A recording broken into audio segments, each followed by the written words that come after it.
7 headlines Tuesday, courtesy of Heart NSTA Trust, Jamaica's Human Development Agency.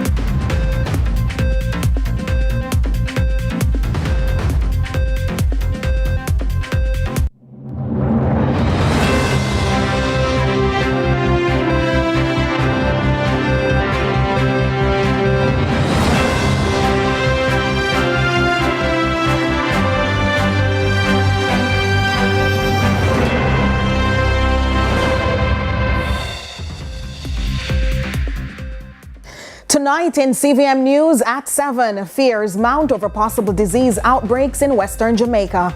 Death toll climbs following Hurricane Melissa. Opposition members demand more community assistance from bauxite companies.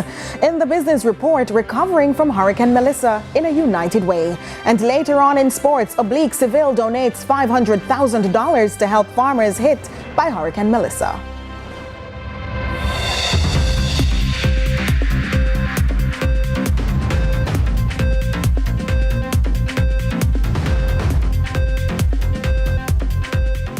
CVM News at 7 headlines Tuesday, courtesy of Heart NSTA Trust, Jamaica's Human Development Agency. Hey everybody, I'm Yendi, and this is Odyssey with Yendi. In this space, we connect with some of your favorite people as they share their journeys. Here we have some unfiltered conversations as we deep dive into their inspirations, motivations, and experiences to inspire our own life journey.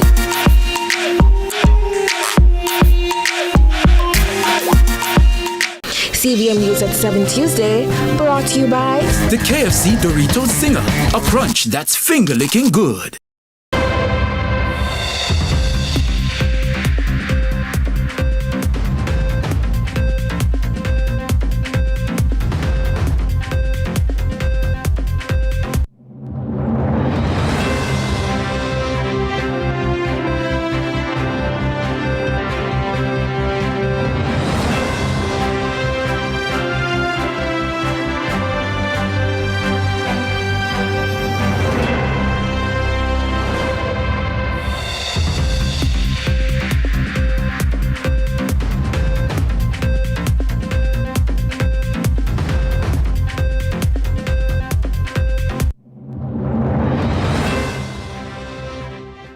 From Kingston, Jamaica, this is CVM News at 7. It's Tuesday, November 11, 2025. I'm Nika Lewis. Thanks for having joined us. The confirmed death toll from Hurricane Melissa has climbed to 45. 15 persons are still missing. Information Minister Dr. Morris Dixon made the disclosure during a media briefing held earlier this morning. The numbers that have been confirmed, and just noting these have been confirmed by the JCF, so they have investigated and they have concluded that these deaths were associated with the hurricane, and they have done so in conjunction with the JDF. And so the total confirmed fatalities coming out of Hurricane Melissa now stands at 45. And I'll go through parish by parish. Hanover, 2. Westmoreland, 15. St. James, 6. Trelawney, 2. St. Anne, 1. Portland, 1. St. Elizabeth, 18. So that's a total confirmed of 45. In terms of postmortems, they have been able to conduct 33 postmortems to date. And there are some that they're waiting to do the postmortems on. And so that is the confirmed number. The confirmed number is 45. And I know those are 45 families that are hurting deeply. The Office of Disaster Preparedness and Emergency Management, ODPEM, says more than 130 buildings across Jamaica have been damaged by recent severe weather, with around 30,000 households displaced.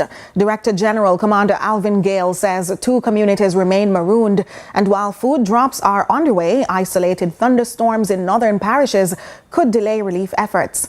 Meanwhile, Minister of Energy, Telecommunications and Transport Daryl says both the island's international airports have reopened. Carla Ramdeen reports.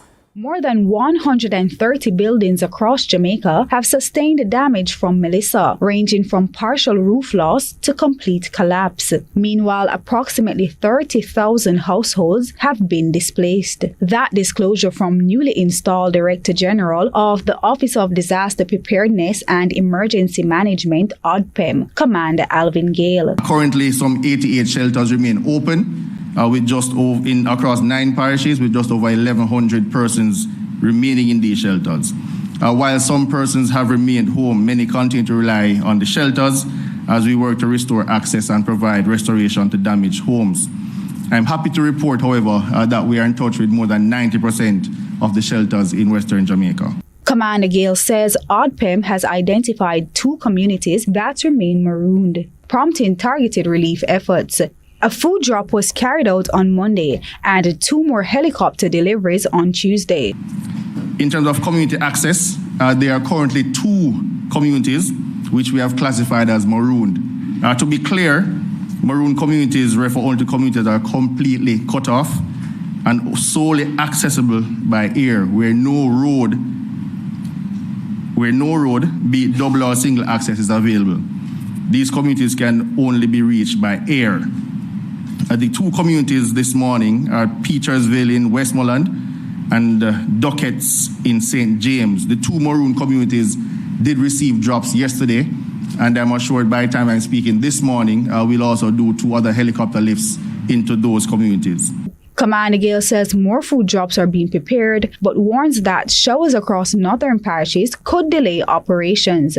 Ongoing relief operations, particularly in the northern parishes, could be hampered by intermittent showers and thunderstorms through Thursday. These showers and thunderstorms may be heavy at times. Wind impacts may also impact the relief efforts. Weather conditions are forecasted to improve significantly through the course of Friday, with fair to partly conditions expected.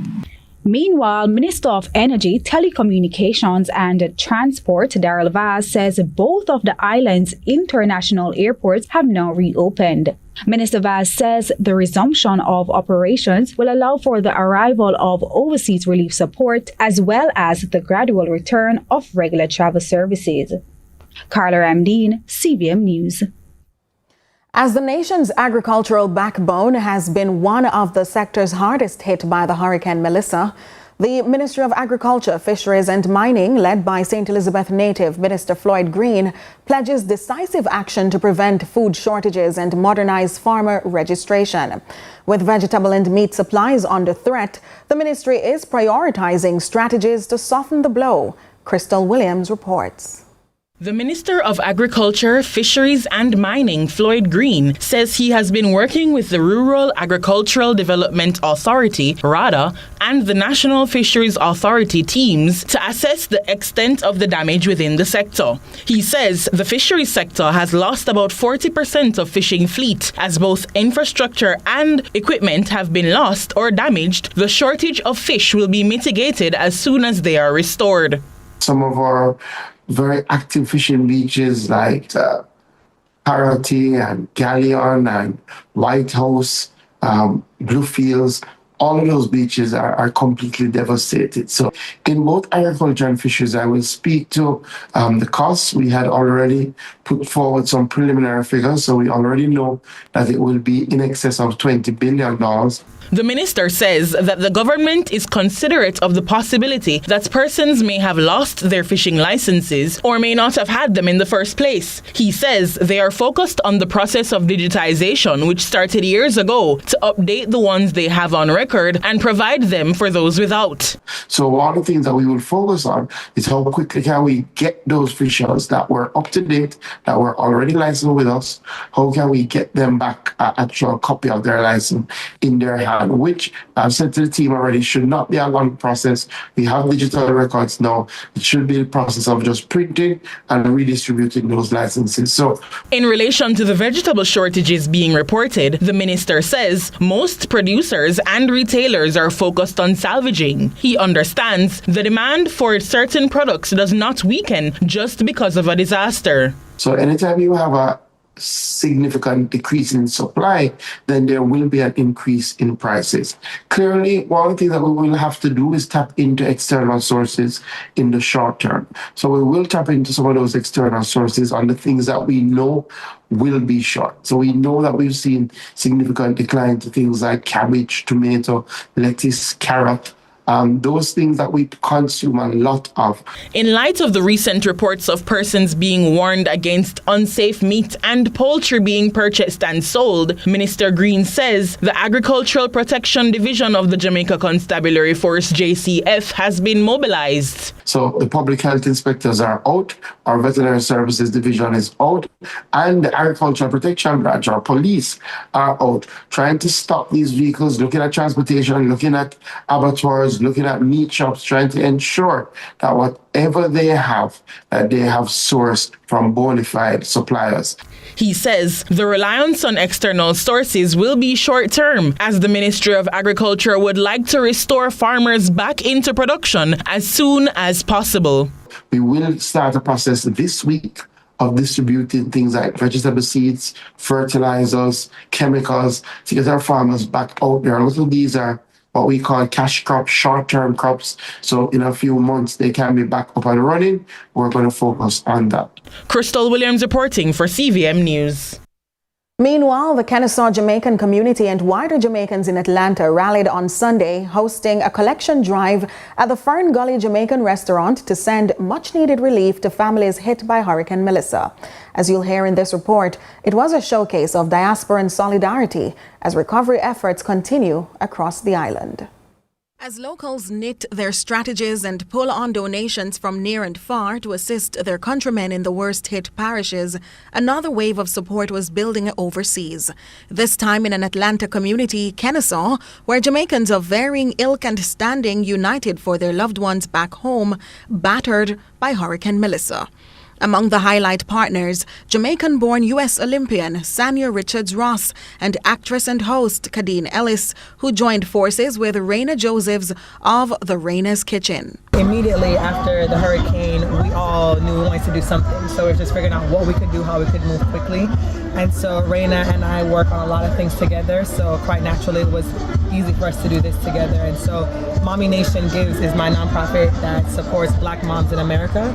And we've wanted to be a global and have global impact. So quite naturally, being able to help families in Jamaica, it just makes sense for us. So we're excited to do this. And we think this is just the start. We want to really make a big impact and help the families rebuild. So we want to give these resources, financial resources, and then hopefully well beyond that. If there's one thing that I know is that we are resilient people, and all of my culture is so deeply rooted in Jamaica. Who I am as a person, my desire to give back, to take care of my people has always been implanted from me from birth.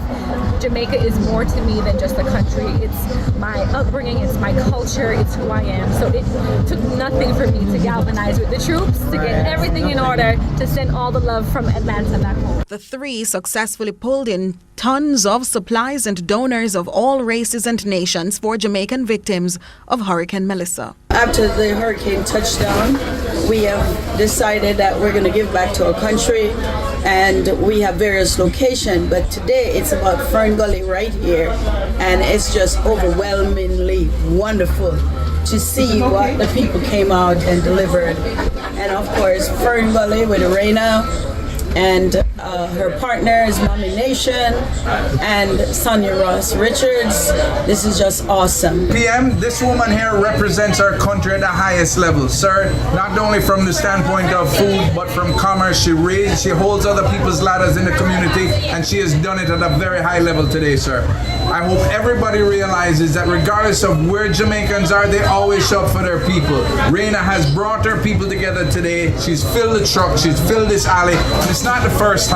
She continues to do this, and we love you for it. Thank you so very much. You fill our bellies, our hearts, our minds, and now you're filling the truck. Brothers and sisters in Jamaica, we love you to the core. What are some of the things you collected? Diapers, water, disinfectant, cleaning product, detergents, sausage, everything. No huggies to the kids them. And they all agree distance is no barrier, and theirs is a mission of one love. In the wake of Hurricane Melissa's devastation, stories of kindness and resilience continue to emerge from across the island. In Clarendon, one father and son duo is being hailed for their good deeds, helping residents in the northern sections of the parish regain internet connectivity and reconnect with loved ones. Our reporter Akeem Oret has more on their mission of hope. The northern sections of Clarendon are still struggling to recover from the destruction left behind by Hurricane Melissa. Power lines are down, roads destroyed, and many are left cut off from communication. But for one man and his son, this was the time to step in and make a difference. I drive around with the internet on my car. Like people still get connected with them friends and family overseas or who they hear locally where they're in a ear or not so damage. Because as you know, the telecommunication service, we go under 40%. So it's like a minimal amount of person here could actually send or receive information, where in this era I was like the only person. You understand? So we just go around, check, do some aerial, make sure say everybody alright and give update, make them talk to them family and all of them things. Armed with portable equipment and determination, the father-son team has been working non-stop to restore internet access in small communities. But not only that, Roberts says he is on another mission. When we try get the business place them up and running. For example, when we do first, we try power the Western Union, where people could collect funds. And then we do the pharmacy, which is the next ideal location where people come there for your health card, then debit and credit card.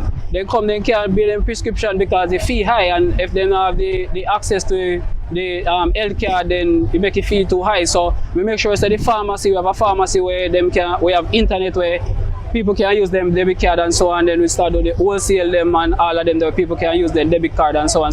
However, their mission wasn't without challenges. Roberts recalls a tense moment when, while trying to help a friend restore internet access, he encountered a setback. And we couldn't reach our gate. Roadblock, GPS, post drop down in the road, and when we look, all of you are stop gone.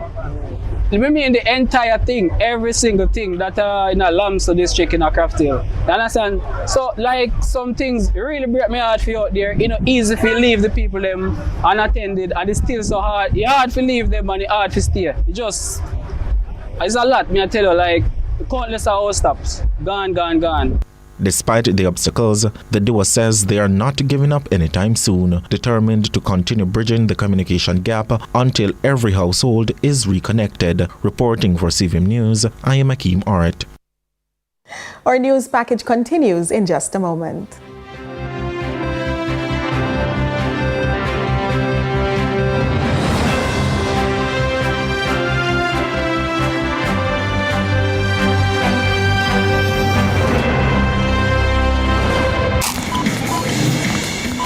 Hi, I know you weren't expecting to see me here. Now you can find your favorite chicken and snacks in the same place. It's true. Come on in. Introducing the delicious combination of KFC fried chicken and Doritos nacho cheese.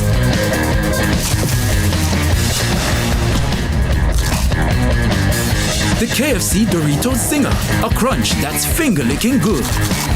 Let's delve deep into the issues.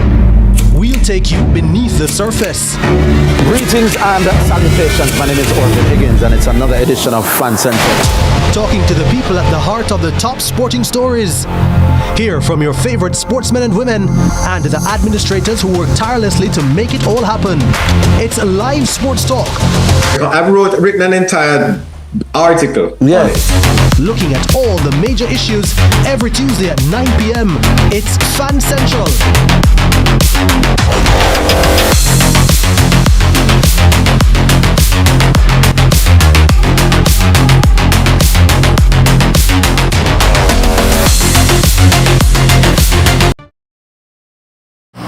When the bus the man, I want to watch my son play finals on CVM, you know. But mums, you can't watch it on CVM website, man.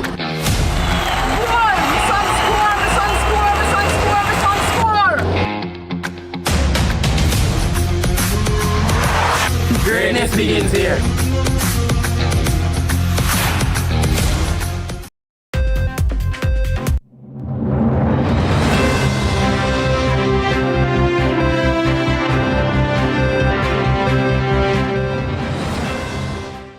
Welcome back. We're continuing the news. President of the Montego Bay Chamber of Commerce, Jason Russell, is urging business owners to play a central role in the country's recovery after Hurricane Melissa. Mr. Russell says while relief efforts and aid for the vulnerable are essential, the path to a recovery lies in getting businesses reopened, generating income, and allowing money to ripple through communities. Carla Ramdeen tells us more. President of Montego Bay Chamber of Commerce, Jason Russell, says rebuilding efforts must focus on restarting business activity as the key to national recovery following Hurricane Melissa. My call to the business community right now is push through. We opened Pier 1 without knowing if any customers would come out. We started not knowing, really what the next step was, how much staff would come. But by turning on the lights, by lighting the stove, we saw staff coming out, we saw 1 and 2 customers coming, and we've seen where it's not anywhere close to where it was. We're definitely not making money, but at least we're making sure that the big element, the number one element in your business, the staff, is up and running. Mr. Russell notes that while aid and relief for the vulnerable are critical, long-term recovery depends on restoring livelihoods and getting commerce moving again. The message must always be push business, push commerce, because that's really and truly the only thing that can bring a society and lift it out of a situation like this. If you understand the idea of the ripple effect, how money ripples through your society, you'll understand that while we get aid, while we help the needy, unless they are able to be productive and make money, have meaningful employment, and people with businesses are able to open, pay taxes, pay bills, and have the money ripple through and reciprocate back, there's no chance of us coming out of this. So the quicker we can jump back into business, the quicker we'll recover. The chamber president says his own restaurant, Pier 1, suffered another major blow from Hurricane Melissa, even while still recovering from damage sustained during Hurricane Beryl. But he says he remains motivated by his staff and is committing to rebuilding stronger. We haven't even finished building from the last storm. Some of what we had survived, some didn't. We lost a lot of the old building, but what I see come out is our staff. And that empowers me. It gives me a warm feeling. I came here for a day or two and I didn't see anybody, and that felt dismal. Yes, the place was damaged, but not seeing the staff complement, able to come to work, I felt out of place. By the 3rd and 4th day, I saw people walking over saying, "Boss, we're ready." And immediately, I was back in gear. If you can empower your staff, and if your staff can empower you, there's very few things your business can overcome. I'm 100% confident, especially in Montego Bay. I can't speak to any other parish or in our city, but Montego Bay is going to bounce back quick and fast just because of our grit and our tenacity. I am almost certain we're going to have a wicked Christmas this year. Carla Ramdeen, CVM News. Relief supplies are now pouring out to victims in Westmoreland, especially those marooned in the flood-prone communities of McNeil Land as well as Little London. Giselle Mills has the details. Residents in the flood-prone communities of McNeil Land as well as Little London are expressing relief in light of foreign aid and private investors' intervention in the wake of Hurricane Melissa, which ravaged sections of the island, mostly the western parishes. Residents were beaming with joy as they extended gratitude towards Ian Miles, councillor of the Little London division in Westmoreland. Thank you very much. Thank you. Thank you. And it won't stop gone. So I want to say a big thank you to Mr. Miles for all the work that he's been doing in the community, for all the free waters and the care packages that we have received. And I hope that you continue to keep it up. For the past week, we haven't seen any representative different from Mr. Miles. He's here giving us some water, and we are grateful for that. I want to say thank you, Mr. Miles, for everything that you're doing. Continue to do the good work that you're doing. One resident remains hopeful for the issuance of hurricane relief packages in sections of her town. I'm living on the main, and I haven't seen any representative giving anybody on the main any support that give a care package now water. I've been hearing that Mr. Miles always in McNeil Land giving out care package and water. So I just heard he's giving out water. So I came here to see if he can come by my home and start help out the people on the main to give them water. He don't have any care package now. He said in the week, he will come by and give the people their care package. But I'm here representing for the people on the main, trying to get some water in some barrel. Because we really don't have any water. And thanks to Mr. Miles, although I don't get it yet, but I'm sure I'm going to get it this evening, and the people then will get it also. Giselle Mills reporting for CVM News. Quite the advocate. Residents of rural Portland say that a deteriorating roadway is putting their safety at risk. They argue that when vehicles pass, they're forced to squeeze into the corners of the narrow roadway, and poor drainage now sends rainwater into their yards. Our reporter is Kevin Black. He visited the area and tells us more. The road is so narrow, you can't send your kids on the road. Residents in Long Bay, Port Antonio are disgruntled by some gaps identified in the road infrastructure, which they deem to be a health and safety hazard. Our news team recently caught up with some residents from the area, and they told us their prevailing plights, as well as some issues they want to be rectified by the relevant authorities. There's no drains, there's no sidewalk, there's no retaining wall. There's nothing. No, the road was not lifted, and this is one of the most dangerous parts of the road when there's a hurricane. The sea comes in your house. The narrowness of the road, you can't make a mistake and walk sideways. You have to walk like a crab on the roadway. They explain that when vehicles approach, they have no choice but to step into the corners of the road to avoid being hit. Sometimes when the vehicle drive fast, we have to screech up in the corner. And sometimes we have to go so. You understand? You can't lick your hand and then something, you understand? Them things are not going to work.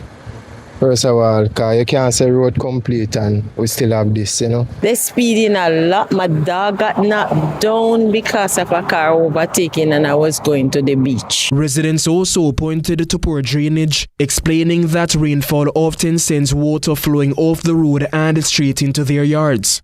The road look like it need for even resurface and build back, all the drain need for rebuild, because the drain stop up and then now do no purpose. When the rain fall, the whole year so full of water. I can't come out of my yard, none at all. I'm very concerned about this drainage right here in front of my business place. It's very unsanitary. There are rats, roaches, all of them, something they pile up in it. For now, residents say they'll continue to wait, hopeful that relief will come. Kevin Black reporting for CVM News. Health Minister Dr. Christopher Tufton says the ministry, with support from donors and international partners, has turned to the use of field hospitals to meet the growing healthcare needs in Jamaica's western region. The move comes as part of ongoing recovery efforts following Hurricane Melissa, ensuring that critical medical services remain available to residents in the most affected areas. We also want to thank the donor community with 3 field hospitals, Mr. Speaker, another very important response to the hurricane. You would have seen that within a week, a field hospital was established in Black River to take off the load that was created based on the decommissioning of the Black River Hospital. And that is almost record deployment, Mr. Speaker, which I want to thank Samaritan's Purse, but also the support of the government, of course, who negotiated and coordinated the quick the deployment of that facility, and also the JDF and others who have been part of this process. I went there up to Sunday evening at night, and it is functioning well with the team, both local team and the NGO's team. And I believe the people of Black River and St. Elizabeth can be assured of health services should anything occur, particularly emergency cases at that field hospital in Black River beside the Black River High School. There are 2 other field hospitals that are being established, and as we speak, the field hospital at the Falmouth Hospital is now commissioned and in service. A similar hospital, this one established by the Spanish government in conjunction with the government of Jamaica. And I want to commend the people of Spain for this. In other news now, 4 councillors from the St. Catherine Municipal Corporation have been referred to the Director of Corruption Prosecution for consideration. This after investigations revealed they failed to file their statutory declarations with the Integrity Commission over multiple years. The findings are contained in a series of reports from the Commission's Director of Investigation, which examined the conduct of Councillors Sidney Rose, Renair Benjamin, Leroy Dunn, and Keith McCook. According to the reports, Councillors Rose and Dunn failed to file their statutory declarations for 2019, 2020, 2021, and 2022, while Councillor Benjamin failed to file for 2020 and 2022, and Councillor McCook for 2022. The statutory declaration is a key requirement under the Integrity Commission Act, which mandates public officials to disclose their assets, liabilities, and income annually. Failure to comply without reasonable cause constitutes an offence under the Act. The Commission said the councillors were all required to submit the referenced declarations during the period, and their failure to do so triggered the referrals.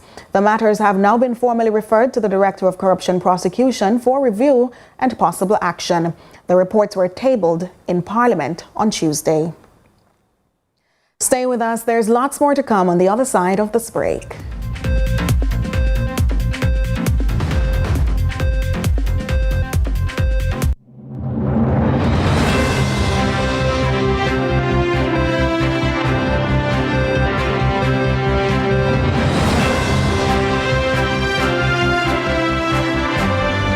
School is free of unhealthy, ultra-processed products. You know, those high in salt, fats, and sugar. If only that weren't a dream. The reality is that many children have an unhealthy diet at school, and 23% of them are overweight or obese. This can lead to hypertension, heart disease, and type 2 diabetes. Let's protect our children's right to health with a policy for schools that prevents unhealthy food marketing and ensures access to nutritious foods. The time is now. Let's implement the National School Nutrition Policy. A message from the Heart Foundation of Jamaica and partners. My name Lionel. And after a hurricane, everybody want them things lined up and them light back quick. I understand that. But power restoration is a process. First, we check the big plants and main transmission lines. If them down, nobody can get power. Then, we restore the essential places. Hospitals, water, airport and such. Next is the major community lines. The one that power hundreds of homes one time. Last, we reach the smaller lines that serve individual streets. Rushing can cause damage or hurt someone, so we follow protocol and keep it solid.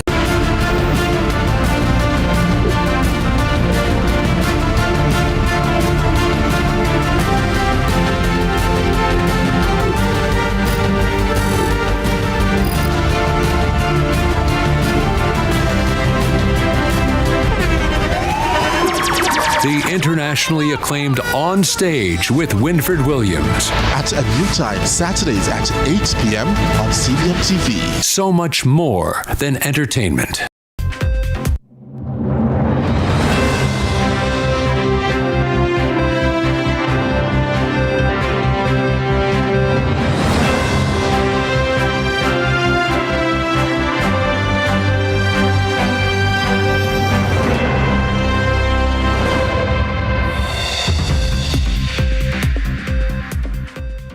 Thanks so much for staying with us. Now to the business report with Joel Crosskill.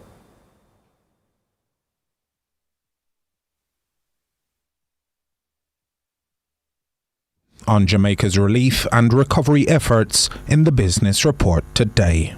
Of the unity of purpose being expressed as donors, volunteers, community leaders and other stakeholders coalesced around the pressing needs of the agricultural sector during the launch of the Restoration and Rehabilitation Fund under the banner of the United Way of Jamaica, a non-profit organization dedicated to promoting sustainable community development and philanthropy, represented by Chairman Dr. Devon Smith. Every dollar, every donation, every contribution can make an impact. And what is very important, ladies and gentlemen, we need to recognize that we are working against the clock. Each delay is a delay in hardship. The United Way of Jamaica recognized the disastrous setback, has sought to mobilize resources to commence the recovery process. And we know that we are currently in the relief engagement. It is now time for us to now move in that engagement of recovery. So we convened an emergency board meeting where it was unanimously agreed that we would seed the program with an initial 1.5 million, and that is initial, and work with local, regional, and international partners as part of this urgent push to quickly restore the lives and livelihoods of our farming communities.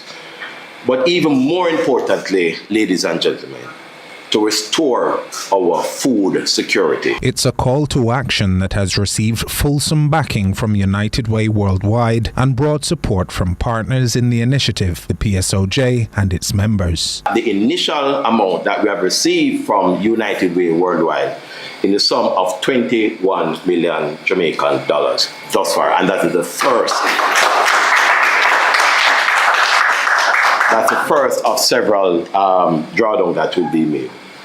We also have other partners. We have the Separate. I want to again thank them. They were with us last year, as well as Muson's Foundation.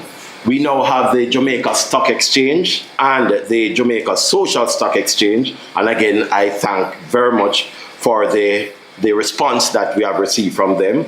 We also have Scotia Group and the Scotia Foundation.